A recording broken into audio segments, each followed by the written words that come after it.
Hello and welcome to episode 5 of Under the Hard Hat Behind the Mask. I'm Daniel Crask. I'm Paul Bone, and we're delighted to welcome I'm Chris from Thorn Electrical. Thorn Electrical. Well, thank you for joining us, Chris. I know you've been watching a few episodes. We've known each other don't know each other very well. Worked on similar projects for same clients, haven't we? And we've had a couple of nights at the cricket. We have. That we don't remember too much about. Yeah. But firstly, do you want to tell us a bit about Thorn Electrical, a bit about your journey? Yep. And go from there, really. Absolutely. Yeah. So been an electrician for 35 years now. Don't look old enough. Yeah, I know, right? Yeah. Set up Thorn Electrical early 2000s, 2004. It was that was a good journey. My wife and I, we decided to go for it. We had a little bit of money in the bank to pay the mortgage for a few months, but not a lot. Bought a £250 van. I went to Halfords to buy little stick-on letters to spell Thorneycroft Electrical, and didn't have enough money. So that's where we are. Thorn Electrical. Brilliant. I had 15 quid and they were £1 each. So that's that's it. Yeah, gospel. Yeah. So I love that. We started off one-man band. Soon progressed, picked up some projects, built a good reputation for ourselves slowly. I use the phrase methodically, but it wasn't. It was just I had 3 young kids, a mortgage to pay. Everything was slow, risk adverse. The progress was delayed because I didn't want to take the big risk in business. But you create a beast, unfortunately. You do. You've got to feed it, and then that beast needs feeding. Yeah. We're growing. So that's 22 years you've been in business. 22 years. So yeah, you will have some stories to be I've got fair. a couple, So that start, was you a domestic electrician? Are you still a domestic? Because I don't really know too much about Thorn in general. Yeah, my background is education, hospitals, commercial, industrial. It's a kind of there's a bit of a double-edged sword to being an electrician, an electrical contractor. You can go down the domestic route, or you can go down the commercial, industrial route. And what I tend to find is commercial, industrial, we install for life. Really, everything's rewirable. Everything's the infrastructure of the install is going in there, it's staying in there, and you'd like to go back in 50 or 60 years and it's still there. That makes sense. I'm not saying that houses aren't the same, but it's a whole different concept to that. So that was my background, that was my apprenticeship, that's the training that I received. When we started out on my own, obviously I'm not going to go diving straight into a 30,000 square foot industrial unit. No one was going to give me that chance. So I do recall my very first job. Was I'm sure they won't mind me mentioning them. They're probably not still with us at the moment. Mr. and Mrs. Stockton. And still remember them. I still remember them, and I'll tell you why I remember them, because she wanted 6 wall lights in her lounge, wiring and installing. And it was my very first job, and at the end of it, she almost disregarded my quotation and thought that Victoria sponge cake was going to cover the cost, and we had to have some words between us to reiterate that I was doing this for money. Yeah, Did you have the cake as well? I did take the cake. Yeah, exactly. So I remember them very well, and it was a rude awakening to what business was like. Prior to that, I was an electrician. Yeah. That day was the wake up call. I'm now in business. People will do this to me. People will they'll find the grey areas. They'll find the loopholes in what you've agreed, what you might have discussed on the telephone. There's always get it in writing now. Always in writing. It's you learn the hard way. You do, absolutely. And I've got to be honest. I'm still learning. Yeah. you'll do something, you'll assume that somebody's kind of on your same wavelength. You've had that beer and you've shook the hand. Yeah. That's dead now. And absolutely, that that's previously, it. haven't you? We've had many conversations where Paul said that it's completely different to this day and age compared to what it used to be like. It used to be a handshake in the pub and that was the job done. Absolutely, yeah.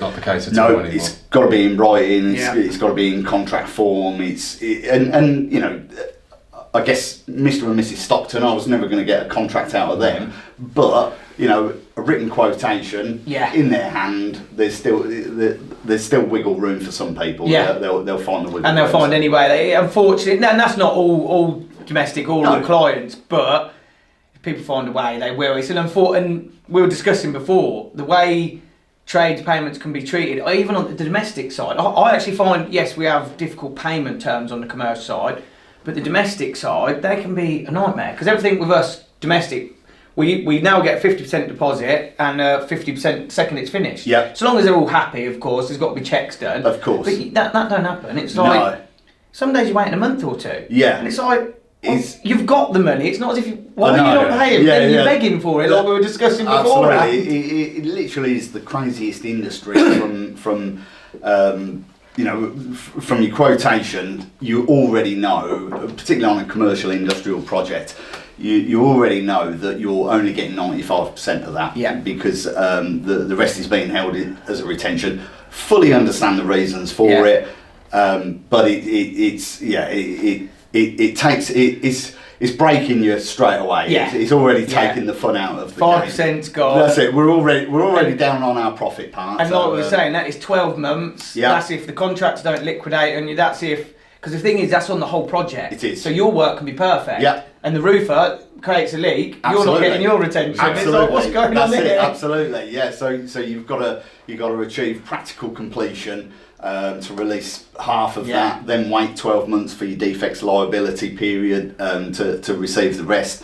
And you know, the nature of our industry in particular, we're installing products that they may well have, 5-10 year warranty, but they may fail after 6 months. That's not really my problem, is it? No. My workmanship is our problem. Have we installed it correctly? Is it safe? Is it doing exactly what it should do? The fact that 15 out of 1,000 light fittings have stopped working, that's still my problem. Yeah. The retention's still withheld.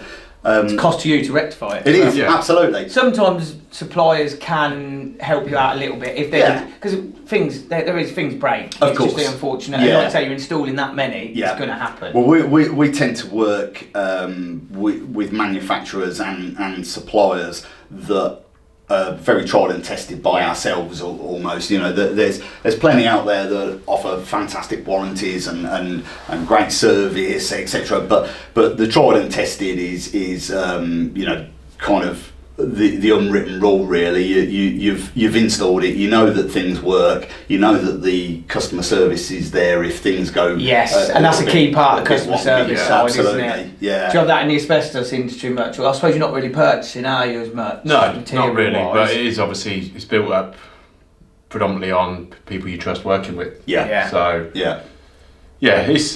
it's not similar in that kind of aspect. Obviously, there's no retention or anything like that with us. We're providing a service, we kind of get paid for it. But one question I wanted to touch on, is kind of for both of you really, is before you sort of delved into this sort of, you're going to start your own business, would you even have thought of any of the things that we've just spoken about? No, absolutely not. No. Great question there. That's right. Absolutely, completely. Fucking not. I think the certainly, Paul, you'll be exactly the same. We were tradesmen. And that's where, I wasn't a very good one, to be fair. Well, I'll go as far to say I reckon I was probably the best electrician in Northampton. But yeah, we were tradesmen, and that was our job role. Yeah. Some people naturally fall into business. Some people get business. Some people continue a long journey running their own business and never really understand business. It's a complete different beast all on its own. I speak to my guys at Thorn Electrical, and I'm a numbers man now. And have you moved into that role? You love the numbers. I wouldn't say I love them. That's all I do. It's all about numbers. Now, considering I've got a grade C GCSE, that's quite a leap for me. Yeah, absolutely. I'm not blessed with a business degree or anything. So you find yourself in these roles. My day consists fully of large figures, large numbers, VAT returns, CIS deductions, payroll, pensions. Yeah, absolutely. It's just numbers and figures and profit margins it's tough. I'm not an electrician anymore. I'm obviously we're quite a bit further behind you. I'm getting more involved in the numbers now. That's something we're at the stage in business now where it's like I need to fully understand them. We've got a grip on them and we've got a grasp on them. But I'm sure that's what we're working on at the minute. That's our next thing. But in answer to your question, Dan, we started as domestic roofers. We don't do any domestic anymore. But it's like you go into it, you just want to fix someone's roof, put a roof on, and get paid. Yeah. That is not. I remember our first main contract was Forefront Construction. I'll never forget sending them an invoice. They were like, "Oh, CIS. What do you mean you're keeping my tax money?" And then midway through that, reverse charge VAT come in, so you lose all that. Yeah. And then you're learning it as you go. Yeah. You're making it up, really. There's a lot of winging and blagging it. I'll never forget the first set of drawings I received. I was like, what the hell are these? I'm looking at a set of drawings. I don't know, how did you get in? I suppose if you were in the commercial side, was you looking at drawings anyway prior? Or? Yeah, so our route to industrial commercial work, it started, we was taken under the wing of probably a previous client of my old firm. Yeah. It was somebody who I'd worked for through them, done a lot of work. Obviously they respected myself as a person, and so they gave us opportunities. It was a local healthcare facility, and they gave us opportunities that allowed us to kind of we almost grew to their demand. Yeah. So again, it was done organically. There was no next week we want you to have 30 blokes on site. Slowly they gave us slightly bigger projects and off it went, and it gave us the opportunity to develop a team and build people around us. And there's a lot of businesses, a lot of industries that surround themselves just by people. Their labour on site.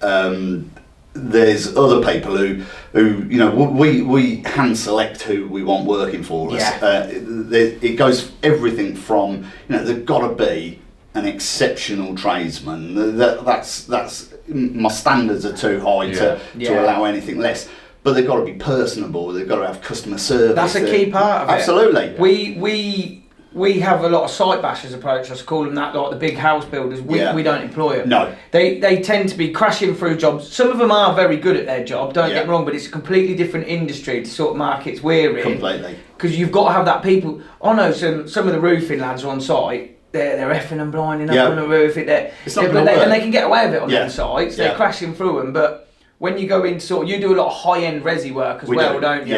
Some of the projects I've seen you put up look amazing. And you can't have that. Not saying every site basher is like that. No. But in general, and you can't have that kind of person in it because they're just crash, price work, pay me. Absolutely. And it don't work in our environment. It's just some of them giving them a bad name, though, isn't it? Yeah. I'm probably being a bit harsh on them. It's probably the same in all industries. That's the same with ours. So you'll have PAYE staff, you'll have subcontractors. Yeah. And don't get me wrong, there's some subcontractors that are brilliant. Yeah. They'll do the job right. Yeah. And you've got some that don't even turn up to work. No, that's it. Absolutely. Yeah. You kind of, it's wrong, but you kind of put them all under the same sort of bracket. Yeah, that's what they're all like. But it's completely not the case. It is exactly, and so I think that again, that rewinding, that's what kind of slowed our growth. Is I could have there was opportunities to surround myself by a large amount of employees, take on much larger projects, but we grew organically with the right people, and that does hopefully we could touch on it a little bit. It goes not just from the experienced and well trained electricians and with the people skills, but there's some fantastic young talent out there as well. We're a massive fan. Oh yeah, because you do a lot with the college. I wanted to touch on that actually. Yeah. So it's perfect time to, because it's a route we've not gone down. Yeah. I know you do, and you do a lot at the college. Yeah. How are you finding that? Because I'm of one of them with the opinion, the youth don't want to work, which it's not the right mentality, because they do. Yeah. And plus, I do think we're chatting about AI earlier. I think trades is going to have a bit of boom, people coming into it, because it's going to be one of the last jobs to go to. Absolutely. AI, it might be. I'm talking a few years down the line. Yeah. But do you want to talk us through what you do at the college and everything? Yeah. So I was a former student at Northampton College. Oh, So my heart is firmly with that place, and I've watched it over the years sort of grow, develop, turn into a beast. It's an absolutely fantastic educational facility. You know, they're so pioneering in what they do. Oh, wow. I don't want to quote any figures because I'm probably wrong, but I'm sure there's something like, you know, the top 5 most environmentally friendly colleges in the UK. They just hit the ball, and they're ahead of the game. So we started off with took on an apprentice, did the natural route, send them to day release at Northampton College, and through that we kind of build relationships. So we've built relationships with people out of the electrical sector. We've got a good relationship with Mark Bradshaw, who runs the construction side of Northampton College. Yeah. So you know, we'll donate some high vis jackets. Oh, so you're not just an apprentice. You actually we're trying to give it. With the college. Within reason, I would give as much as I possibly could to Northampton College. They're great, and you're absolutely right. That the misconception that the youth don't want to work, or a lot of youth don't want to work. To be fair, it's no different to what my dad would have said to me. Get out of bed, you know. So the times haven't changed, and yes, of course, there'll always be some youngsters that are a little bit slow to the workforce, but there's some fantastic brains out there as well. Yeah. So we've been over the last 2 or 3 years. I personally, and I just enjoy it. I go and speak to random schools. Oh wow! They're probably not random actually. They're well selected. So Northampton College do a thing called the Big Rig.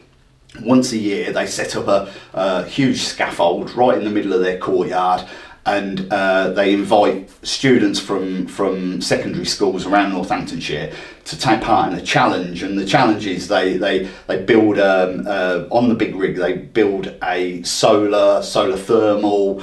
Using the solar, they power pumps and meters, and ultimately, by the time they get down to the bottom, they've got hot running water, and it's all done by these 15, 16-year-old students.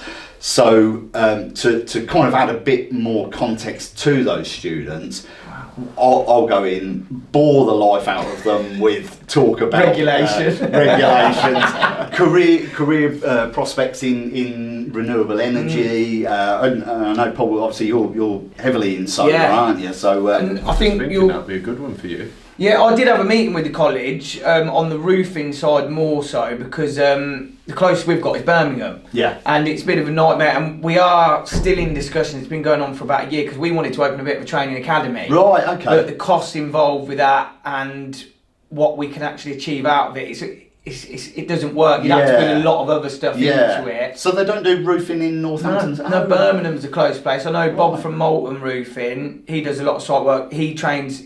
He's got loads of apprentices at once. I think he's got 13 on at the minute. Yeah. He's a real big advocate for that. They've all got to go up to Birmingham. I believe Birmingham's the closest, and I had a meeting with Northampton about... I think maybe in Bob's case he might get people to come to him because of the volume of staff he's got, so they might not have to go to Birmingham. Yeah. But I know for us, if we wanted 1 or 2, it's sending them up to Birmingham, and it's a bit... Yeah. It's because the thing is with roofing, and it's shocked me with solar, roofing, there's really no paperwork. No. You got your RAMs, but I mean from... We've obviously got NHBC guidelines and all of that, but there's no certificates in roofing. You can get tickets for different things, but there's no government cert, so to speak. You can get your CSCS card and all that. And Jesus, and when I got involved in solar, the amount of paperwork involved on the electrical side, and that's not suited for me. No, so I try and get Dale to do as most of that as possible. Yeah. Because you guys have a lot of certs as well, don't you? It's and rightfully so. It's a heavily regulated industry, without a shadow of a doubt. And so we're proudly NIC, EIC approved for the last 10 years. Been with the NIC for actually probably since the day we started, but approved contractor kind of.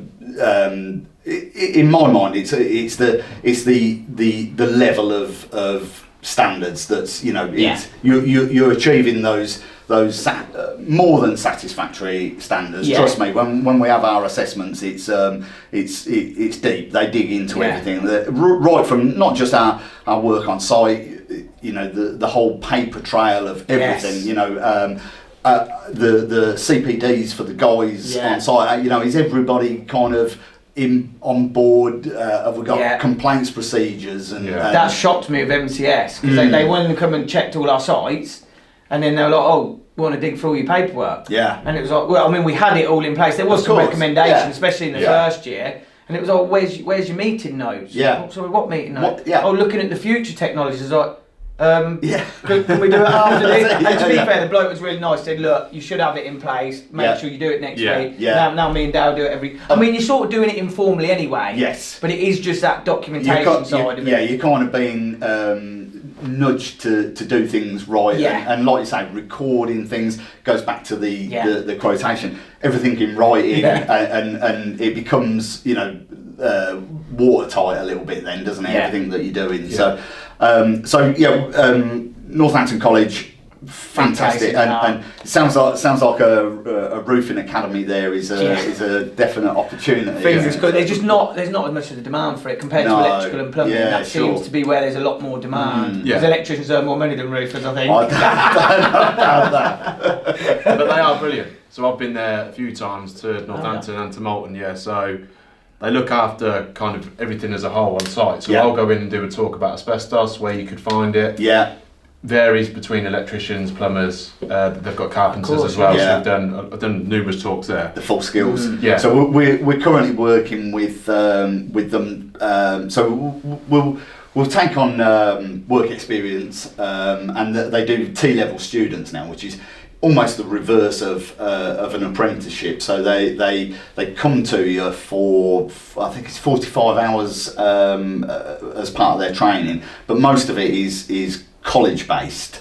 And we're currently working with them because part of our business is we're predominantly on site. So electrical apprenticeships and work experience in the construction industry is of course what we get offered, but we're building a back office. We want marketing, we want accountancy, we want business management. As you said, AI.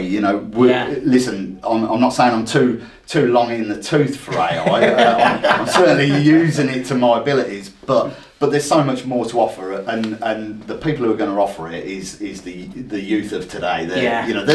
They're born into this, aren't they? And I think you've summed it up perfectly there. We've trades. When we had Matt on from Colonial, he was talking about how their trades are worshipped in New Zealand, whereas in the UK we've got a bit of this tainted name.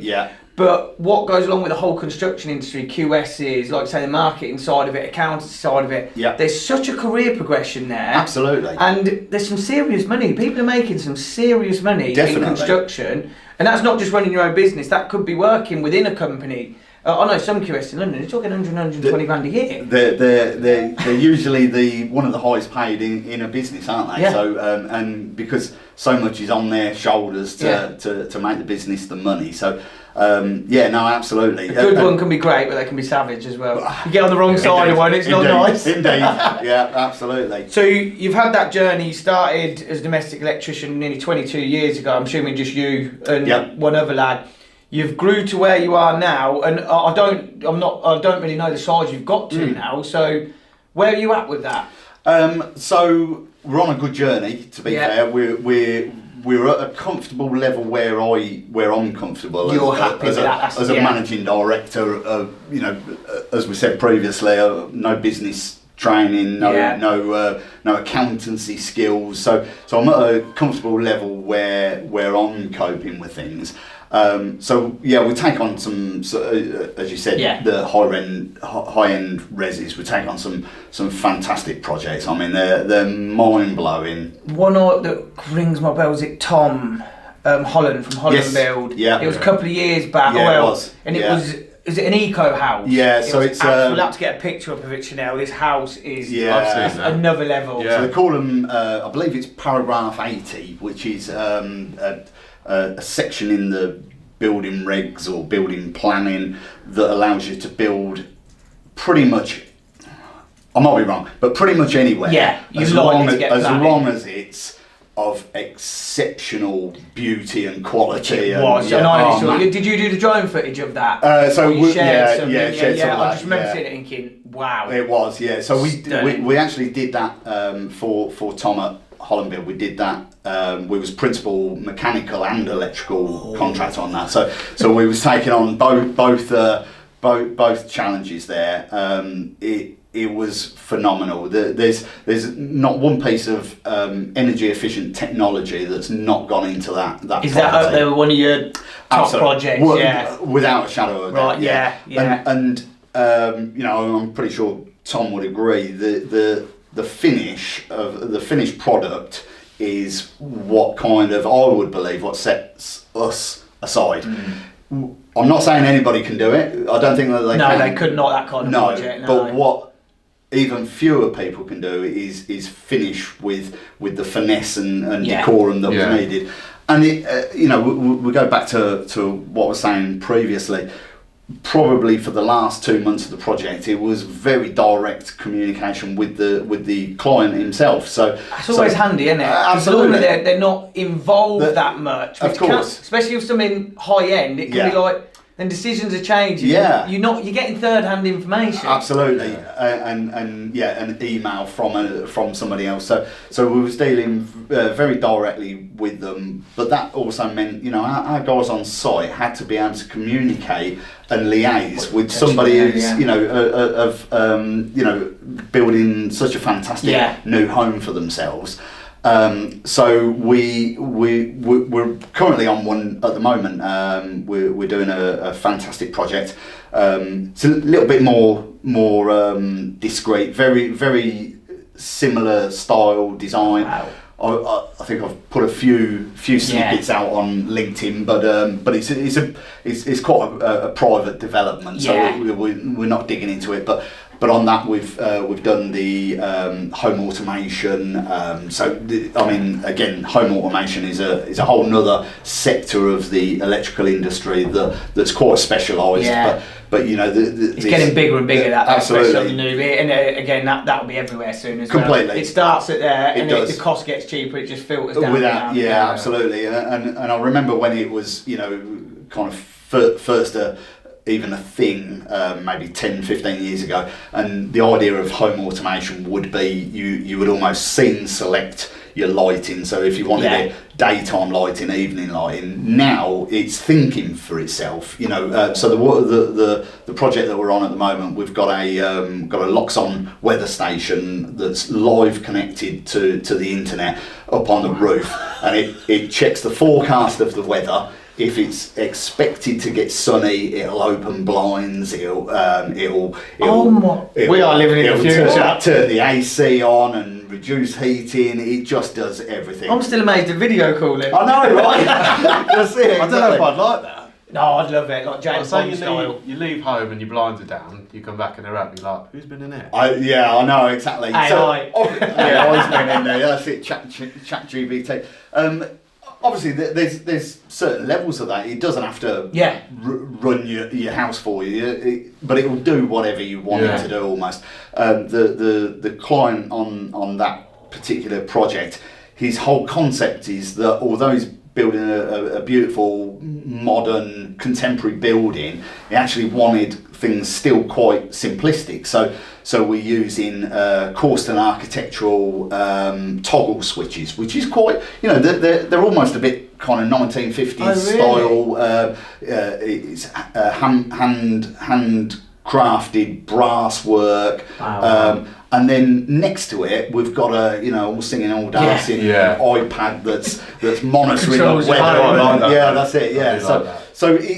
Yeah. The end user can manually function his house without going too much. So we jump on the solar. We did the solar thermal, which I actually think is a massively underused. I know Cole from Castle Climate upstairs. He does a lot of that. Does he? Yeah. And do you think it is massively underused on the thermal side? Huge. When you're sitting there, probably you're more likely to do it than me, drinking your pina colada in your villa in Spain. You look upon the bricks, and Spain have been, the continent have been doing it for years. There's those black rib tanks up on the roof that's capturing the sunlight, turning it into hot water. You have a shower. Yeah. Of course, the kids have to have the cold one, but you're getting some hot water. And I just think it's a hugely underrated technology. At the moment, it's understanding that without that, you're using electric or gas to heat your hot water. So it's kind of, in principle, it's doing the same as solar photovoltaic, just a different, more specialised, different concept. Yeah. So you've been on that journey. I mean, that leads us perfect into it. Over 22 years, you must have seen some challenges. What issues, challenges, stresses, whether that's at work or personally, how did you navigate and what did you learn along the way? Because I know we've had brief we spoke about it before. I emailed you once, said it would come back automatic response, don't work Fridays. Yeah. I said, you lazy git. And you sort of touched it. You said, look, no, I need it for me. Yeah. And I don't work, so I appreciate it's Friday today. Yeah, You've come in to do this. That's it, absolutely. Yeah, working on my day off. I'd love to get involved and share as much or as little as you want on that side of it. It's the key reason why I wanted to join you and talk about it, because the last 12 months has been, it's been a journey for me, without a shadow of a doubt.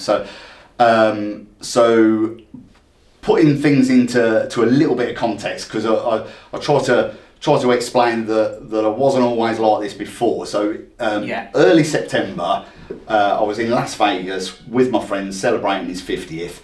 Partying, doing everything that a 52-year-old shouldn't be doing. I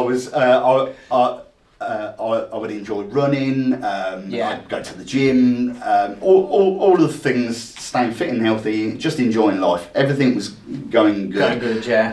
Was under a lot of pressure at work, a lot of stresses. We happened to have 2 or 3 projects on at the same time that were very, very demanding, and it can break your morale. That kind. It can, and I did mention to you earlier. The humanisation part of the construction industry has kind of gone a little bit. There's people that I deal with from concept to completion that I never meet. They're just an email. It's crazy, and it allows them to almost talk to you how they or maybe it's not how they want to. They've lost the... And emails can be read wrong completely as well, can't they? So I was definitely had an extremely challenging and probably the most stressful year we've had. Throughout 22 years, we've had stressful times. Listening to Matt and Pip's podcast the other week. Money is always, financial is always a relevant stress. We'd kind of moved on in business. Financial stresses are certainly not a thing of the past. They're always there, but they're not. It's not quite so critical. But we was being pushed, and we was being really kind of squeezed within an inch of our abilities to what we could do. And so roll on a week after Las Vegas. I woke up in the morning and my hand had gone kind of claw-shaped. It's swollen up, puffy, and I thought, this is a bit strange. Must have kind of sprained my wrist or something. The very next day, my other hand did exactly the same thing. With over a period of a week, I couldn't walk. I couldn't button up my own shirt. I couldn't do all of the things. I was in some party in Vegas. Oh man, exactly. And what it turned out, so we were very, very blessed. We used Vitality at work, so I had the private medical. Not that the NHS is not fantastic, but I was whizzed in quite quickly. Blood tests, scans, this, that, and the other, and I was diagnosed with rheumatoid arthritis, which I knew very little about. And quite frankly, I've still got very close family members that assume it's osteoarthritis, which is kind of the old degenerative where your knees pack up from too much football. I think I've got an auntie who thinks rubbing honey on my elbows is going to make me better. But so rheumatoid arthritis, I'm a firm believer it shouldn't even have the word arthritis in it. It's a rheumatoid disease, and it's the autoimmune system. My body thought that it was under attack, and it completely shut my body down all over. And of course, it affects joints straight away, so the inflammation and the pain. But it just completely shut my body down. And a little bit of research kind of leads to chronic stress is a major factor of what brings this on.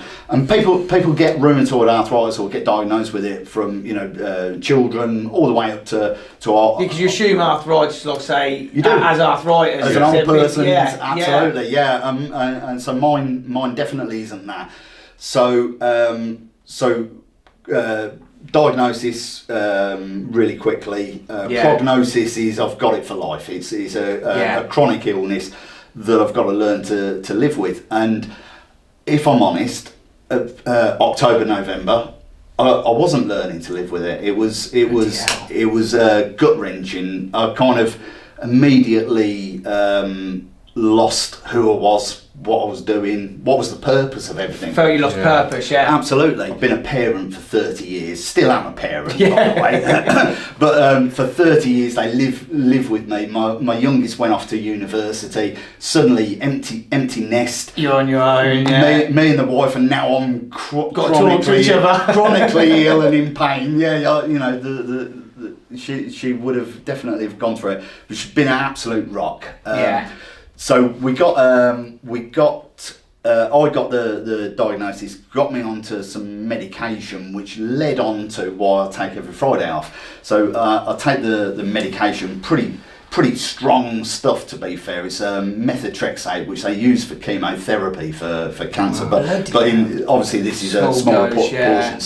So every Friday is. You're not radioactive at the minute. No, I'm not radioactive. No, I bet you feel bad calling him lazy. Yeah, that's it. Absolutely. Can you believe it? So every Friday is a bit of a. It used to be a bit of a write-off. Now the corner I've turned is almost to accept every day as it comes. I might wake up and I'm having a great day and I'll go for it. Trust me, the lads at work, if I'm having a bad day, they're feeling it as well. I'm grumpy. They can see it. Absolutely. It reflects on them. Yeah. And so that's the difficult bit. It's huge. You've got to show up still happy, and it's hard to do sometimes. Yeah, it's so hard to do. Yeah. So Michaela, my wife, she's we're partners. We built the business together. So she kept everything going really. I was sitting on my sad little ship sinking. I was going to say, did you did you have the on it like, completely. Why me? Why this? What's going on? Yeah, completely mentally plummeted. Physically, I was struggling, but once I was on the medication, that was taking effect. The pain side of things was less of the issue. It was the mental health that really got me. And I'd definitely go as far to say, possibly the construction industry, but mainly men in general, we're conditioned to it's only been recent where it's right to talk about it, really. It's swept under the carpet. You deal with it, get on with it, completely, move on. Absolutely. Some deal with it till they're in the ground. They don't tell anyone until, and then you find out after they're bloody dead. Absolutely, that's it. why we're here. You've got to talk about it. Absolutely. So even with that, how did you kind of deal with that? Because I know you said you obviously plummeted. Yeah. You're here today. How did you? Yeah. So I'm still on that journey. There's no still going through it now. There's and I think it's given me. It gave me as Pip said the other week that I had this wobble. I like that concept. I think it's quite good because the reality is, we all know what that wobble really means and the depth of it, but it's knowing. I now know exactly as Pip said that there is some light at the end of the tunnel. Now, take me back to November. There was no light. It was a dark place, and like I say, I was grieving. I was grieving the life that I it's a multitude could have had, should have had, would have had. In fact, I was talking to my wife the other day about exactly this, and I said I miss the ability to be spontaneous, and she said, Chris, you've never been spontaneous. you're the biggest overthinker anybody knows. So, and it's true. I can't pack a bag and go to the seaside this afternoon because I would have to think about it first. I do it all the time. I wake up, gone. I don't think about nothing. I'm so spontaneous. Yeah. I'll ring someone up. We're going out tonight. What do you mean? Oh, it's booked. Did I not That's tell what you? you're doing. When did you book it? This morning. Love that. That's what you don't do. You don't tell anybody anything. No. Will you agree, unfortunately? I agree with him. I think I've told him, doesn't he? Yeah. We'll have a Teams meeting and we'll talk about something. And I was like, yeah, we spoke about that last week. He's like, oh, was it you that told me that? That was funny last time. So I thought I was grieving this person who can now no longer be spontaneous, and it turns out I never was spontaneous at all. Yeah. But yeah, there was definitely some grief there. Still struggling pain wise. I have good days and bad days. More good. I'm going to say that. Is that did it start off, let's say, constant bad days? Yeah. And is that slowly getting better each step? Yeah. So I started the medication in November, and within about 8 weeks. So it was well into January, which is probably about the time that you were sending me hospitality to come up the cobblers. The cobblers were flying high. You kept turning me down. That's it. Absolutely. That's it. They were flying high. I would have been up there. So I was on steroids to stop the inflammation. There was some big changes. The last probably the last 3 months, the corner has been turned. I've got to be honest. A bit of sunshine helps as well, don't it? It has a massive effect on people. As soon as that weather comes out, my dad as well. I'm one of them. If the weather's bad, I'm in a bad mood. As soon as that sun comes out, you're out in it. Yeah. I don't like going out in the wind. The rain especially. I don't even mind if it's winter and it's sunny. Yeah, that's it. Absolutely. Yeah, it's that grey, dark, and it feels certainly. For me, I'm pretty sure everyone feels the same, but it's felt for me that it's been grey and rainy since September, and I think it probably has. It hasn't been far off of that, but I've just had this kind of 8 months of what on earth is going on. So you've had all that going on as well, and what you just touched on, it's been grey and rainy. For us, it kills projects, and which in turn will affect you because you'll have a date to go in, and then a main contractor ring you up. Paul hasn't finished the roof, he can't finish it, so you're juggling things around. And I don't know about you, but that period, I think from November to maybe about February, I found everyone was grumpy and everyone wanted to jack the industry. And I was talking to everyone, it was the grumpiest I've seen construction forever. And on top of that, you were dealing with this at that time. Yeah, that's it. Yeah. Did you tell many contractors or...? Yes, I did actually. I think you got it, there was a couple of main contractors and clients that I'm definitely on that level where I could. Yeah. And the first thing I said was I explained the situation. Yeah. And do you know what? Firstly, everybody's understanding completely. Not everybody understood that it weren't old people's arthritis. Well, you've only got arthritis, Chris. Come in. But once they understood that I was struggling mentally, physically, everybody understood. So I chose to take every Friday off, and we're in the yard WhatsApp group, aren't we? Yes, Palm, and, fantastic group. I really like the idea of that as well. It is great, and I was reading what Palm said this morning about you don't take the day off. That is your day. You book yourself out on that day. If you're taking the day off, you become very flexible then to what's expected off of you. You know, you might have to go shopping with a wife, or you might you might actually I need to do a little bit of extra. It's not a new Saturday. It's a day that you're taking off completely for yourself, and it's that mental switch off, wind down. Yeah. But as we agree with that 100%. Yeah, as we said, that's brilliant what you just said. Yeah. As we said, a few sneaky emails here and there. Yeah. It just means that when I go back to work, it's for you that is. Completely. Like we were discussing about holidays before. Yeah. That for me, they talk about work-life balance, and I've discussed it before. If you want to run a business, you haven't got a work-life balance. No. You have to work life around you, if that makes sense. You do. And you make the business work around your family life. And that's my settle for it. Yeah. I work a couple of hours in the morning. I think you said when the sun gets too hot, you go and do a few emails. I do, absolutely. Simple as that. I'm borderline ginger, so by about 2-3 o'clock in the afternoon, getting out of the sunshine, answer a couple of emails. I might make a phone call, but it just means that when I return off of that holiday, that should be for the majority of people, a week off to unwind and relax. If I didn't answer those emails or I didn't stay in the loop, first of all, I'm not going to relax. Yeah. But second, I'm coming back to anything on the Monday morning. So I've tried all different approaches. It works for me. The Fridays that I take for myself, if I choose to do a little bit, that's on me really. So, but it's definitely it's giving a bit of time back to yourself. You know, from 16 through till 35, I've been doing 50-60 hour weeks. There's only so much that but you do it because you love it. You do it because you touched on obviously you'd spoke to some main contract, and that's one thing, as much as we've spoke about mental health in the construction industry, and it is savage, when there is an issue or something's going on, it's also the most supportive industry. Absolutely. So it's a bit of a double-edged sword. Yeah. Because I know when Robin was ill, everyone rallied round, even my suppliers, because Robin used to pay all the invoices. I didn't pay them for 6 months. No. They still give us material. Yeah. I didn't send an invoice. Yeah. And everyone was just like, no, carry on. And Robin obviously got better. And when shit hits the fan in construction, people do rally around you.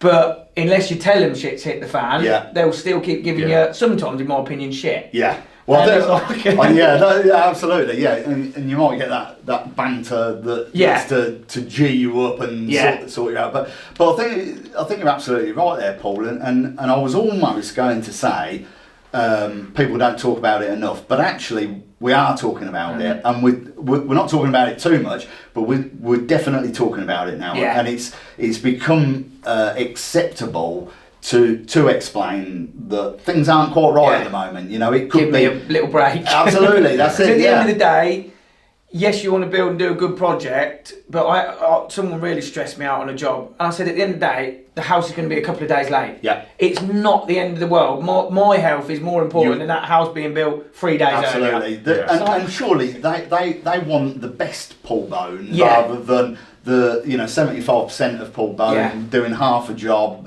You may complete on time, but what's the finish going to be? So no, absolutely, and I couldn't be more appreciative of being invited here. I think what you're opening up and what you're talking about is really relevant to the construction industry in general.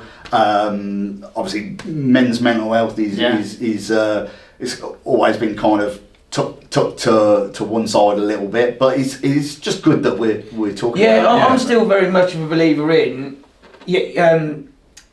Like I say, we were talking about it on the last episode. I don't really know how to phrase it, but a lot of people use the mental health word now as a bit of an easy cop-out. And I think that's diminished it a little bit. Yeah. And the thing is, like I say, all through Robin was ill, it didn't really affect me. And then I had one thing affect me last year, and you thought, no, that's a shit spot to be in. Yeah. But then people are using it a bit more and a bit more to advantage. Yeah. I think we need to get rid of that a little bit. We do, yeah. That's it. Make it, take it back to what it actually is. And we're dealing with mental health, and of course there's different levels of that. Some people's ability to deal with stress is greater than others. Doesn't mean that they're not struggling. It's just on the facade, and I'd probably go as far to say that most of my career has been spent smiling and people pleasing. And yeah, I'll get that done. Yeah, and very few people stop and say, "But Chris, are you all right? Yeah. You know,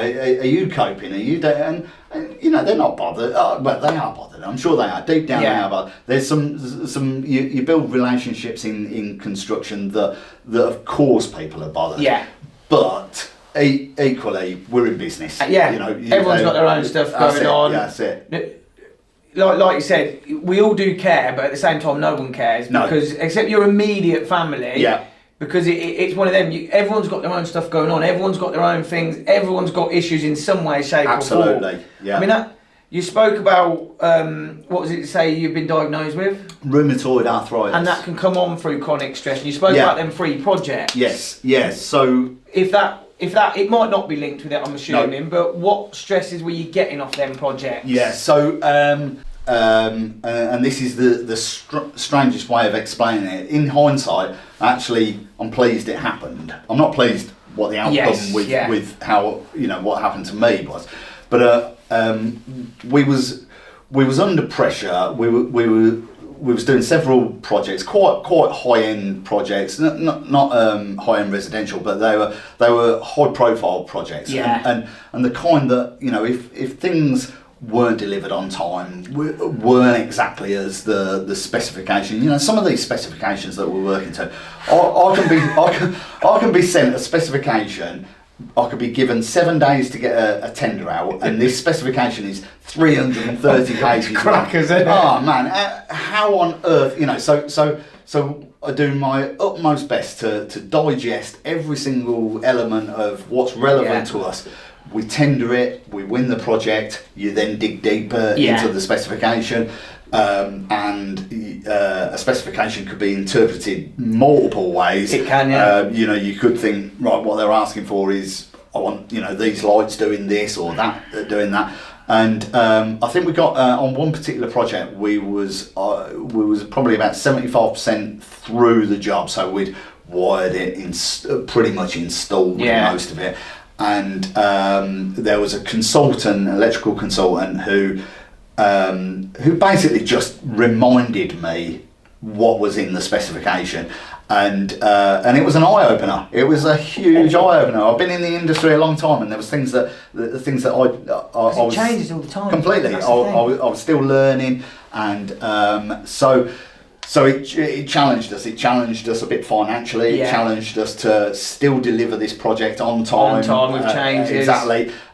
So then, naturally, I'm then putting pressure back onto the lads. We've got to deliver faster. We've got to work quicker. We've got to. I think which they do to help out. They do. But then you forget you're putting that stress on them as well. But you want to maintain the quality at the same time. Completely.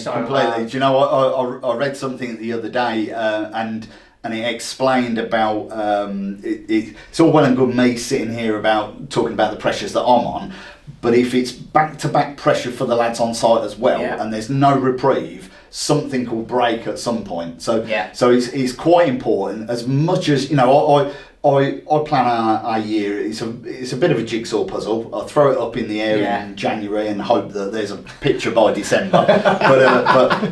but along the way, you might drop a few pieces. Things might not go quite to plan. But it's really important to understand that just because you try and run a financially viable business, if you put too much pressure on those lads, something breaks at some point. So it's important to work into those in between projects. The downtime, the go-karting, the curry night out, the bit of break to let everybody understand that we're all still human again. You're thankful because, like I say, without the lads, a lot of it don't happen. That's it. No, and like I say, you've spent a lot of time getting the right lads. You don't want them to go elsewhere. I don't want to break them at all. No, that's it. Exactly. But there always had to be an element of pressure, especially with deadlines. Of course. Because if there wasn't, people would just do it at their own. If there wasn't a deadline and another job come out, I'll go, lads, we need to hop on this. So it's there for a reason, but sometimes, I don't know your opinion, I think this is just why. This is unrealistic. Completely. I'd love to know what the statistics of mental health men's mental health in construction is in Cornwall, because my auntie lives down there, and she said every time I phone an electrician, they'll come directly, and it's a Cornish term for we'll be there whenever we want to be there. Really, you know. I'm moving. Yeah, so there's no set time. Or anything no, like that. directly could mean this afternoon, or it could mean in 3 weeks' time. I'll be there directly. And I heard that term. Yeah, I'm moving down there. All right. When she told me, I thought this is where I need to live. This is perfect. Everything will be three weeks from now. So yeah. We're under pressure, aren't we? We're it's under time pressures for me. pressure. Financial and time pressures. Yeah. Sometimes I look at the problem with us when it's the roof. They want the scaffolding now. Yeah. So do the roof. Yeah. And then the weather's bad, and it's like you want us to rush through it. If you want us to rush through it, it's going to slip in quality. Yeah. Then you'll moan at me the quality's slip. Yeah. So I think we need to be more realistic. on Yeah. programs. Sometimes You need to work together. Yeah. To But get then the if right you result ask that that you want. question, sometimes you shut down. No, I need it finished on that day. Yeah. Well, I'm being honest with you and saying, well, this is when I think it's going to finish. Yeah. Well, we don't want it to finish and get more men. That's right. But the thing is, on the roofs, I don't know if you get this, I get this a lot. If we have to chuck more men on it, then no one really takes ownership for that project. No. And if there is an issue, I didn't do that bit, he done that bit. And then no one knows where they're at really, unless it's a huge job that you can section up. Yeah. I hate... You're not necessarily, you're certainly not getting a better job by just throwing more labour at it, are you? Never. You like you say, you're losing that ownership of doing a good quality job. Yeah. The more people there are, you're absolutely right. And so time restraints, financial pressures. We're exactly the same in the electrical industry. If the plaster boarders or plasterers are coming, they might as well be First fix, they might as well be God, if I'm honest, because if we are not done, you know, let's be honest, a house without light and power, no one's living in it. I'm sure we can cope without a few plasterboard walls or something, can't we? So, so we're always under pressure with them. I guess mechanical guys, plumbers, they're in the same kind of element as us. So we're dumped in on site together. Plumbers tend to scatter their kit everywhere and just dictate, you know, the whole space. So that's, you know, like I say, that's... And because the other big problem I face on time pressures, not just literally, not sort of handover, but also when it's the other way around and the main contract has been delayed, they tell me sometimes too that, oh, you're not here Friday, it's not ready for 2 more weeks. I'm booked in there for 2 weeks, then I'm sitting there at night thinking, there was 3 lads on that job, I've now somehow got to keep them busy for 2 weeks. Well, And it's like, and this is with most of the main contractors I work with, it doesn't seem fair on that. When it's them, it doesn't matter. No. When it's us not handing over, there's a big problem. I completely get what you're saying, and so my answer to it, and I don't know whether it is an answer, but it kind of works for us. So we tend to always have what I would consider a major project or a larger project on continuously. So when one ends, we're looking at filling that gap straight away. Yeah. And what that does is it allows me the pocket of labour, so I can add labour, take labour away, and it's just it's a way of kind of holding on to resources for as and when these things happen. Yeah. Now, if that major project is the one that then gets delayed for 3 months, you know, let's be honest, some of the things won't be. It's no main contractor is happily delaying a project. No, of course, it's happened for a reason. It's deliveries, it's weather, it's client finances, wars. Exactly. About the pressure, they'll be under pressure as well, won't they? So Without a doubt, that's it. And the old adage is ship travels downhill, doesn't it? So they're passing on that pressure, and you can absorb it. And you can hold on to it, and you can tell nobody about it, and then you break, or you do something with it. You talk about it. You have your design meetings and say we're struggling. You hold your hand up. Nobody wants to hear it, but it's a fact. I would definitely pride ourselves on That's my ethos now, is transparency, speak up, talk about it. You may not want to hear the uncomfortable truth that your programme's too short to deliver the project that you want, but at least allow me to say, I'm going to tell you. This is where it is. Absolutely. We'll try our best. We'll do our very best. Because all anyone wants to do is deliver a job and get paid. Of course they do. And deliver a good job. And that's everyone from main contract all the way right down, even to lads on site. But then it just gets lost in the way along with contracts, which, like I say, they need to be there. Yeah. I just think some of them can be a bit over the top nowadays. Run away with it, and it's just protection. Everyone wants protection at every stage. Yeah, absolutely. I think that was just rewinding back to the project that we did with Tom Holland in Northampton, the high-end residential. There was a deadline, but because of the interaction with the client, he also understood. It was almost like, look, I want a beautiful finished product, and I'm not going to say take your time, but I am going to say slow down, deliver, give me what I want, rather than cracking the whip. I've got to be, you know. Was this the one that was in Northampton, and there was a video about it, and you all sort of did like a collaborative post of who worked on that property? That's it. Yeah. Seen on LinkedIn, did you? Yeah. Because it was Sabin Carpentry there. They were, Richard. Richard, he put some bits up, and I was just like, wow. Absolutely. He's you go across the whole scope of the project, and we're the same, Paul. We're completely different industries. Yeah. But our paths cross. You work with similar main contractors. Yeah. I might have a loss on one, and you'll win a project on another. But eventually you come across, and it's a pretty small industry. It is, fair. So, but I think, like you touched on, with them higher end projects, we've done quite a few over the years. We do a lot of grade 2 listed as well. We've done quite a lot of that. But they do tend to be more understanding on time. Yeah. Because the amount of money they're spending, they don't just want it rushed through. Yeah. Now, obviously, like you say, don't twiddle your thumbs and take your time. But if you want, there's a thing, isn't there? Whereas if you want it quick and fast, it's not going to be cheap. Or good and fast, it's not going to be cheap. I can't remember the exact words. You can't have all three. And if you want a high quality job, it's not going to be quick. No. Because you've got to take your time. Yeah. You've got to be perfect. Or if you want it quick and high quality, it's going to be expensive. Yeah. Or you could use the Cornwall term and just say it'll be done. It'll be done direct. Just get done whenever.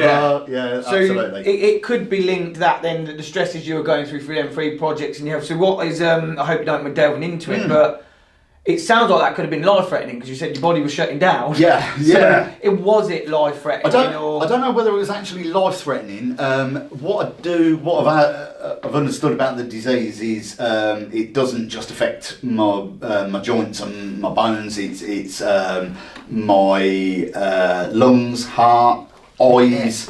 The methotrexate that I'm on, they told me that my hair was going to thin and fall out, so I started growing it, man. You show me a less hairy man in Northampton. Less hairy electrician. Yeah, absolutely, on medication that makes your hair go thin? No, not a chance. Just to go back to the start, I'm glad we kind of didn't delve into it too much before we started, because when you came in looking at you never would have thought it. Yeah, 100%. Well, it's one of my biggest issues, if I'm honest. You're conscious of it. Very conscious. You look really well. Oh, thank you. Like when you said that you've been going to the gym.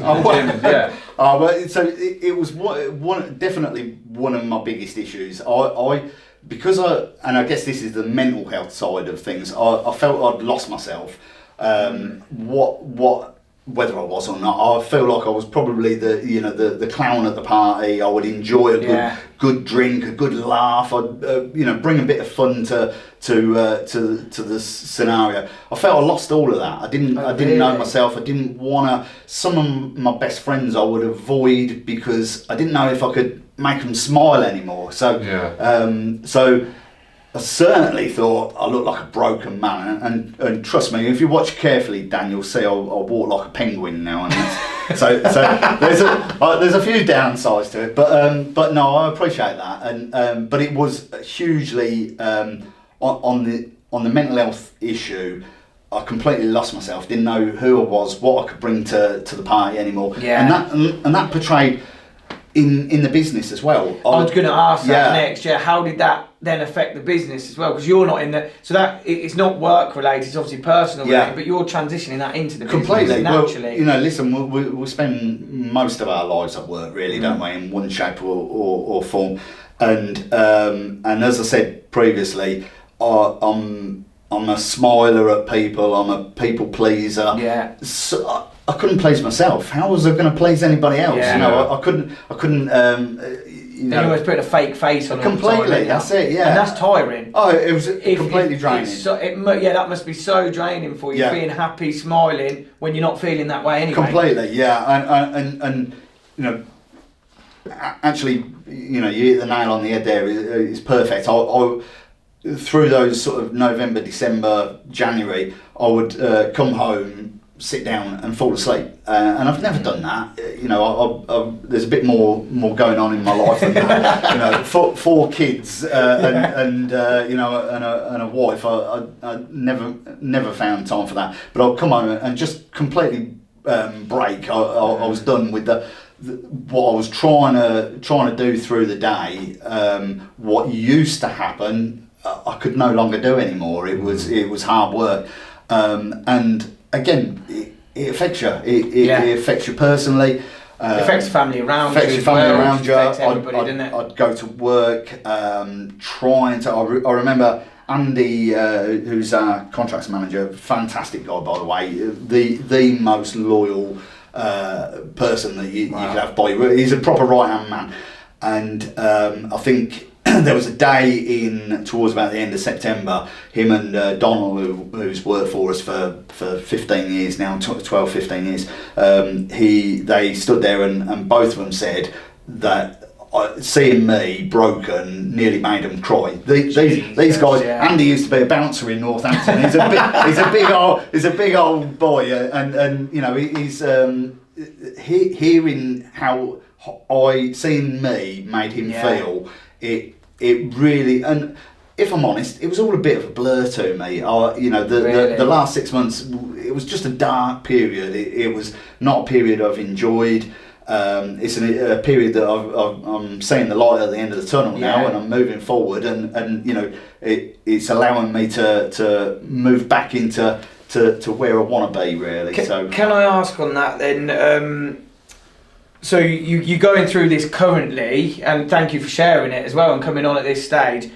Is there anything you've focused on? You're obviously on the medication, but is there any way you're helping pull yourself out of it? That you share? Just on that bit beforehand, have you realised that obviously you coming on here and you're talking about it today? Yeah. Did you realise that through paths like that, where you were like, when you were talking about it, you come away thinking, I feel so much better. I've actually spoken about that. And actually, talking is huge, without a doubt. You know, this is therapy without even realising it's therapy, isn't it? It's getting some things off of your chest and discussing it. So I remember saying it was my daughter's face, and she was pretty broken to see me, and she said, Dad, you need to get some help. So I went to through Vitality, got the what do you call it, counsellor. Yeah. So I signed on to that. All it was a video telephone call. I sound old there. Video telephone call. Through one of those camera things. And but so it wasn't an in-person thing, but we did it every week for, I think I did it for 8 or 12 weeks. And do you know what? It was completely changing of my mental health.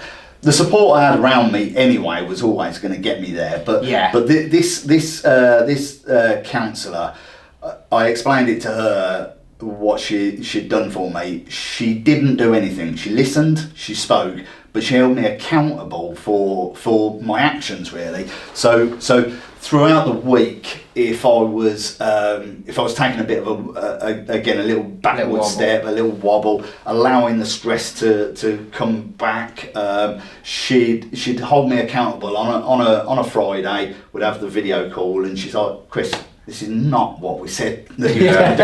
You know, that's brilliant. Absolutely, absolutely. That's brilliant. I really like that. Do you know?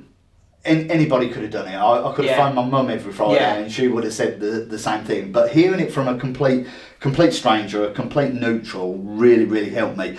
And you know, and listen, I didn't look into it. I can't offer contact numbers or anything, but there is help out there. You're a phone number away from getting somebody to listen to you and just hold you a little bit accountable for the route that you're going down a little bit. So 100%. It's not hard to find. Like, No. I've had the same. I had a counsellor. Yeah. It was, you'd walk out and you'd be like, everything's just been lifted off your shoulders. It's completely that. Yeah, that's it. It's what they do for you is mad. Yeah. And there's no magic. There's no. It's talking like this, really, isn't it? Completely that. It's really talking like this. I used to go to a lady. She was in Blisworth. She had a garden shed. I'd just go sit there on the beanbag. Did she know you was in the shed? Yeah. Then I got the phone out and I was talking. She was in the kitchen. I was in the shed. But I just remember, like, she had a lovely garden. I'd walk out of there, and you'd just be like, you'd take a big sigh and you'd be like, wow. Yeah. Sit in your car and you'd be like, I feel so much better. Yeah, and it's amazing. It really is, and like you said, you're a phone number away. There's somebody out there who will stop, will listen. It's part of, obviously it's probably their profession. But even if you didn't go down that route, there's somebody who I'm a firm believer of, some of your best friends or even your family. You feel like you don't want to burden them. Yes, I 100% agree with that. So you don't tell them stuff. No, you don't, and so you hold back. You feel like you're perhaps being protective of them. You don't want to constantly flood them with your woes and problems. They've probably got some of their own.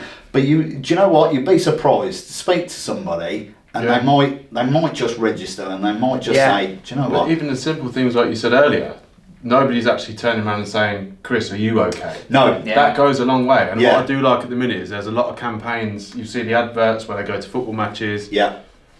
People mask a lot of things. Yeah. And then when it's just that simple question like, are you okay? Yeah. But really, are you okay? I really am. I think it's difficult because when people ask that, the answer's always the same, I'm fine. Yeah. Yeah. But then that's why I think it's like that second one to say, like, look, come on, is it actually okay? Yeah. And then hopefully that's it. Because my mum does it to me. She knows when I'm in a bucket. She goes, and I go, yes, I am. Fuck off, mum. Leave me alone. And she knows. Do I not look fine? Because of that reaction, she probably thinks this. That's it. Yeah. So one of I don't do it all of the time, but my Fridays where I take the time out for myself. Yeah.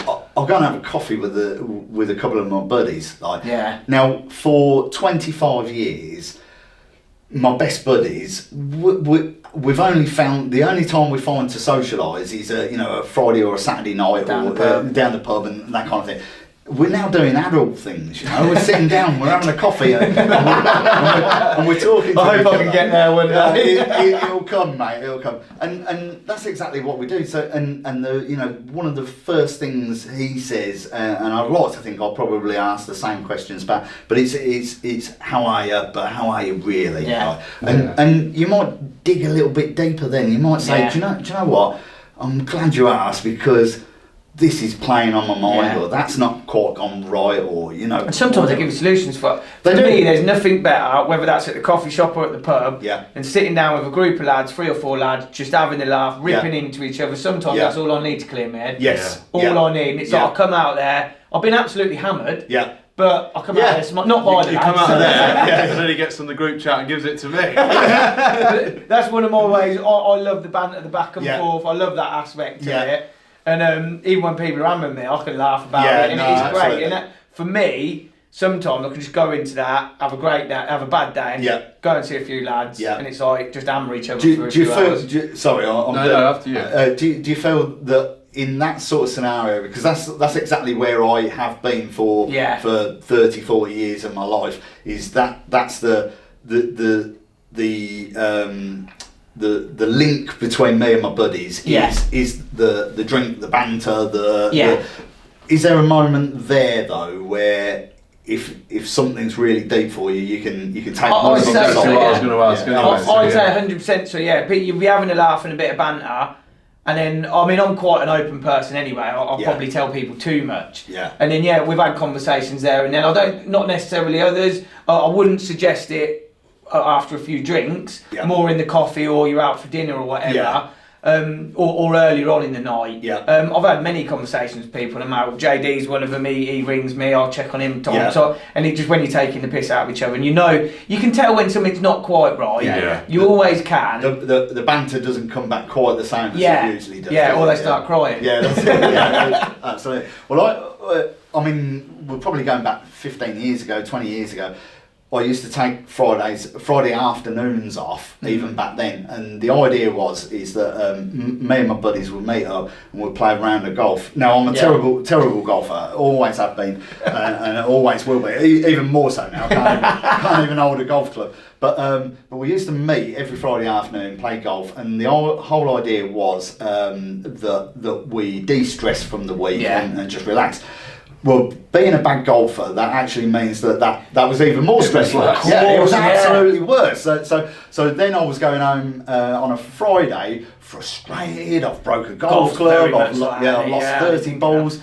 So suddenly, if you then take out of the factor, the one thing that's causing you a little bit of stress, and replace it with what I actually wanted, which was the time with the lads, a bit of a chat, a bit of a debrief, then that's really all that you really need. And you can have that at the at the cobbler's pole. We go up there. We do. We do a lot. You can sit there, head in your hands, and when you're watching the cobblers at the moment, it's always head in hands. To be fair, life is not so bad after all. But no, you can do it anyway, and. It's talking, communicating is key to everything, isn't it? 100%, and that it leads us on nicely, really, to obviously the stresses in construction. Have you got any suggestions that would help improve that? Like I say, for me, it's dead long. We spoke about retention. I know the government talking about removing that. I mean, I'll be honest, that doesn't give me a huge amount of stress. No. Like you say, it's sort of built in. We do get it, and we're getting retentions now from a year ago, or not in some cases. Yeah. But have you got any suggestions in yourself, Dan, that you think we could bring into the industry that will help alleviate them stresses a little bit? Well, from the outside in, obviously I'm not really fully in depth with the construction industry like you two are. We're an asbestos consultancy. But it seems like every time we talk about it, it's communication that it comes down to. Yeah. Like you said, we've lost the whole... Everything is on an email, and you can take an email 1,000 ways. Yeah, you can. There's no just pick up the phone. I always pick up the phone. Yeah. Or I'll go meet someone face to face. Yeah. Because it's just better. You've got that human interaction. Completely. I think we've got to humanise the industry again, and through I guess technology is one of the reasons why we've gone down that road. Yeah. Even a Zoom call can be pretty good. It's better than an email these days. I'm not a fan of Zoom calls, but they do work. At least you realise you're talking to another human who can understand. My advice or what we could change, I don't really know, but I will say talking and part of this podcast, you're doing exactly that. This weren't around 10 years ago. No. And so 10 years ago, when you got a mortgage to pay and a business to run and kids that need feeding, where do you go? Where do you turn? You've got no one to turn to. You've got no one. And we've had this, Pip brought it up, it's like, when you're running a business, you've literally got no one to turn to. No. And that's one of the things for me. As you know, I do a hell of a lot of networking. Having them other people that you can actually, and they're all going through the same stuff. Completely. They're all going. Everyone's all smiling, turning up. Oh, look how good we're doing on LinkedIn. Look how good it is on Facebook. Absolutely. Fuck off. Behind the scenes, it's fucking a nightmare. Sorry, Chanel, you got a lot of bleeps there. It's the old swan, isn't it? Yeah. You're looking good on top of paddling, flapping around like fuck underneath. What I will say, when I watched the Pip and Matt podcast, there was an element of me that I've got to be honest, I was jealous because they've done that almost as a partnership together, and the ability to be able to talk to each other or to come in. I didn't think of that. And I guess other than Robin, your wife, have you got like at work? Is there someone who you can, because we can all talk about things, but sometimes with business you've got to make some serious risky decisions, haven't you? So I suppose it also helps as well if the person you're talking to fully understands what you're Absolutely. No, that's what I saw. You summed it up earlier. I don't tell Robin much. No, yeah. Because I don't want to. She's You're got a heart protected. condition. Yeah. I don't want to. Don't get me wrong. She knows if something's going on, but I don't tell her nothing. No, that's it. The only real thing she sees, because she deals with the financial. If it's financial, anything else. Yeah. That's it. Yeah, exactly. I'd rather her not know. Exactly. Be stressed out with so it. I guess in the Pip and Matt scenario, that there's somebody else, so you can just back off a little bit and talk about it. So I found it really kind of rewarding, more than just how the business has developed. But Andy, who I said, so since September we pulled him in. So he's very office based now, and there's a lot of decisions that I used to have to just fully make on my own, that now I can say, what do you think? Get different, because it's not always the right decision. No, when you come up with anyway, it's the right one. And we all think we know best, but we don't all the time. And Andy's very is very cautious to say, do that, because then if that's the wrong decision, I can blame him. Which he probably is expecting me to look for the scapegoat. But having someone to bat off with. We weren't a partnership, but I was working very closely with another guy, and his dream was always to emigrate to Australia. But we built up some good clients, good work between us, and I love that period. It was a real good period where I could sit down with him and we chew the fat a little bit and just decide, do we want to do that project? Should we put all our eggs into this basket? And he went off to Australia and still don't forgive him. Heartbroken. 15 years later, but he's gone on. Do you still speak? We do, he's running a really successful business in South Australia now. In the warm. He's happy. Having someone to bat off of in business is critical. I always thought I didn't want a partnership. I didn't want to particularly. I didn't want to share the spoils, If I'm putting all of the hard work in, I want 100% of the reward. But in hindsight, if I'd done something different, I probably would have gone down the partnership route, because I just think two together is pretty strong. And some people say that, don't they? You get a team of people is always going to be better than one brain. Of course, And if you've all got a vested interest in it, it's always going to work better. Of course, it can go the other way, can't it? And there can be. I had a partnership years ago. One of my closest mates, that fell apart. Bad way. Don't even speak now. No, and it's what a shame, isn't it? It's just one of them. And it is what it is. But if you find that right mix, and you've got it's got to be that right person. Yin and yang. Matt and Pip have done it great, I think. But they did say, they did say, what did they say?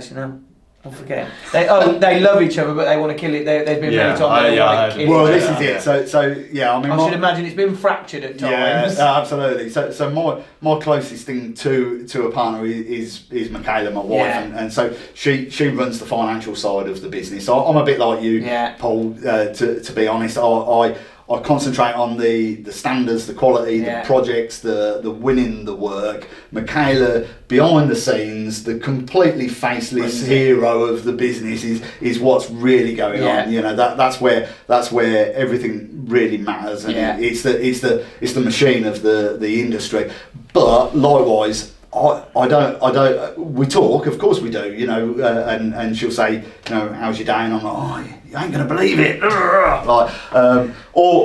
Fantastic. Good day. Yeah. Not many. What's for dinner? We've won this job.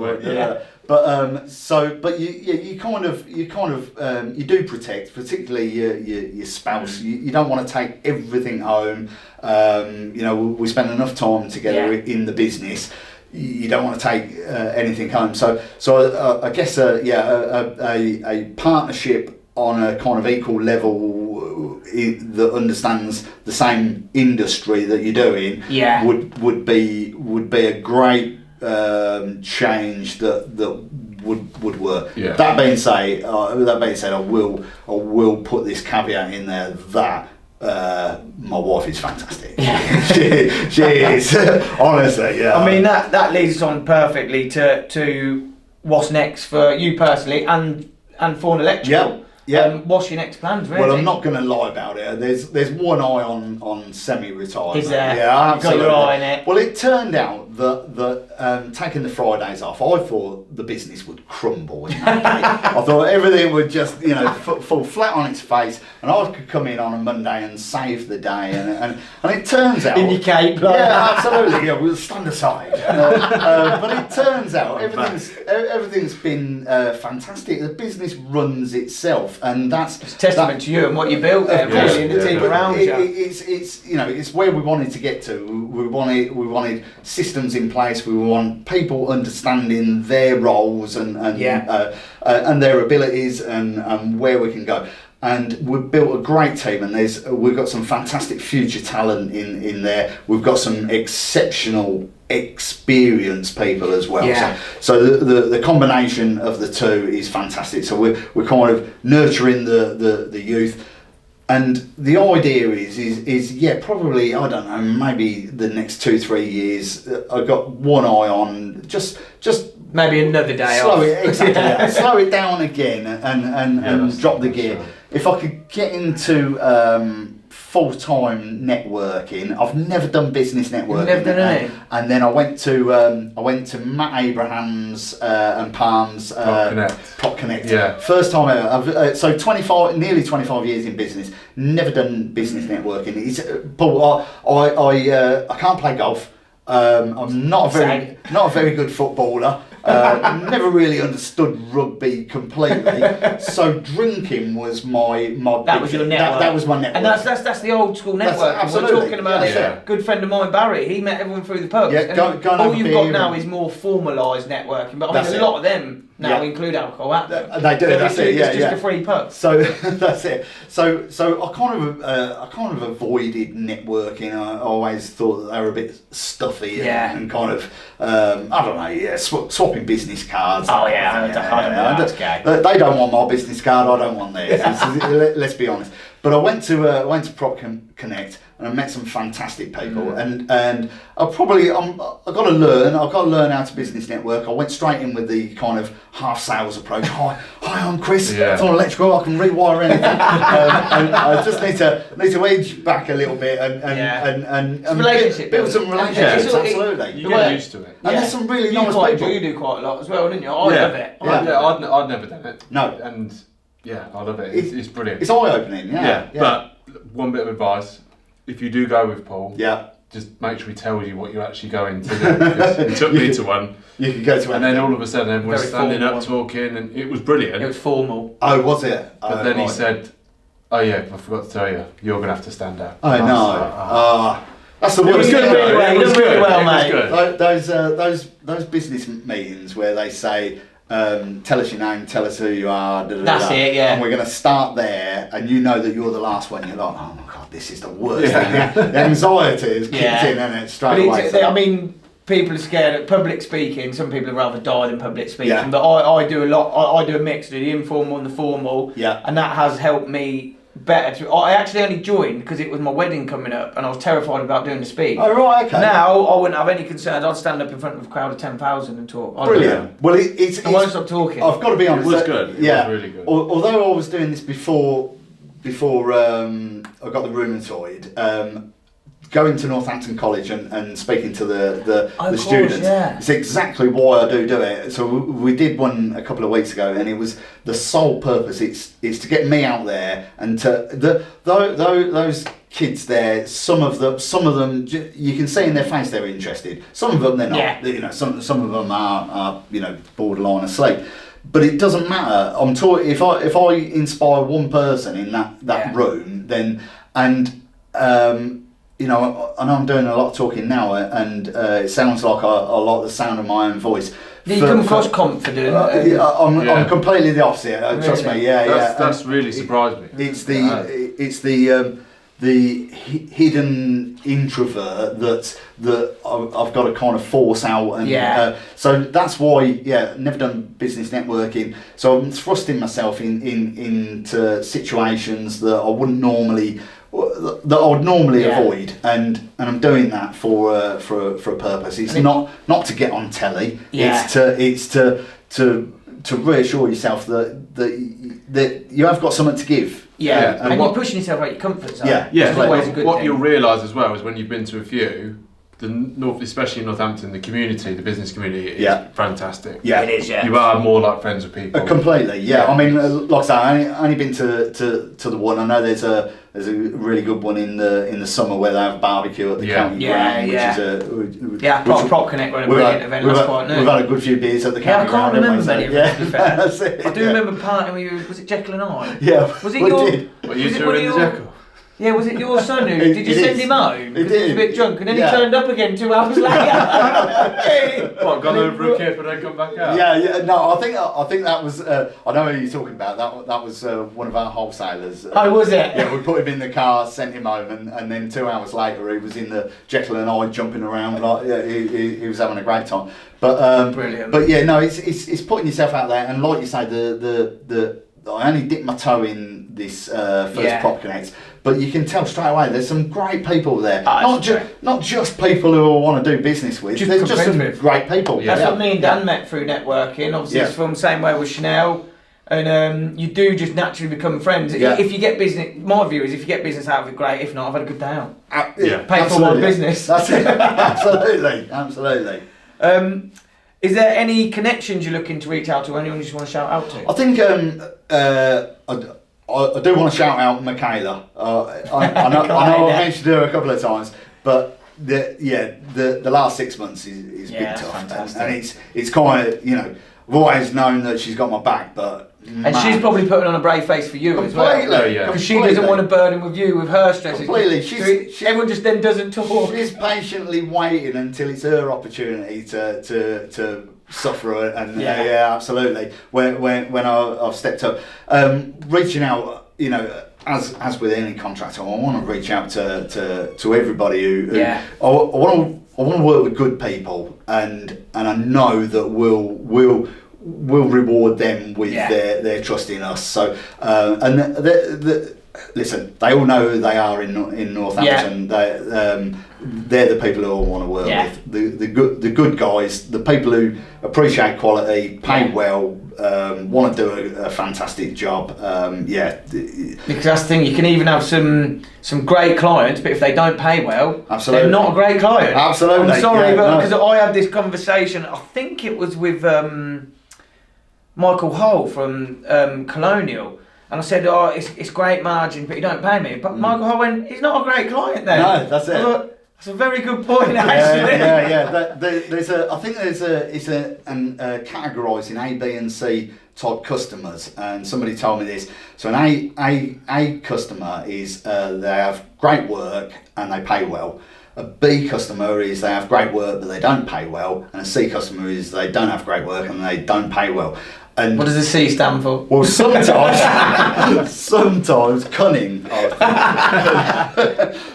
But sometimes we spend too much of our business life chasing the C customer. I'll agree with that. They've never actually got great work, and even if they did, they wouldn't pay particularly well. Yeah. So put your concentration in making the B customer an A customer. They've got the great work.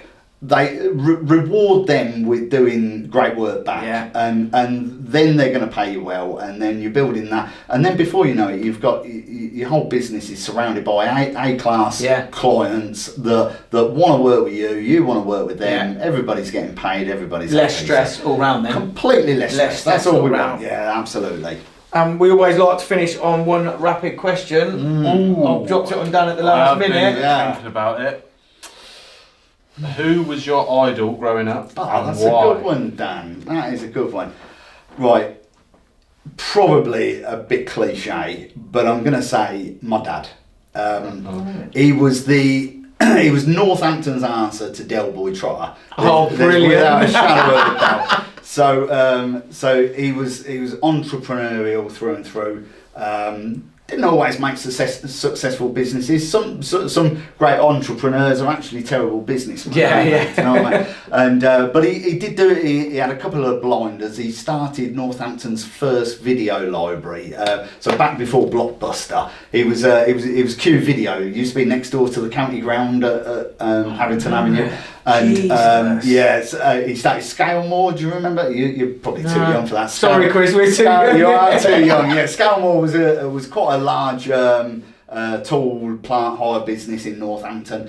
He tried at everything. He didn't, like I say, didn't particularly succeed in all of it. His biggest success was he actually opened a pub over in Rushden, and it became the UK's biggest seller of Budweiser. It was that we had Carl Ems off of the radio. Again, you won't remember it, but Carl Ems and the Breakfast Show. He would come and DJ every Thursday and Friday night, and he was a great entrepreneur and a massive idol, That's fantastic. Sadly no longer with us, but still remembered very fondly. Absolutely.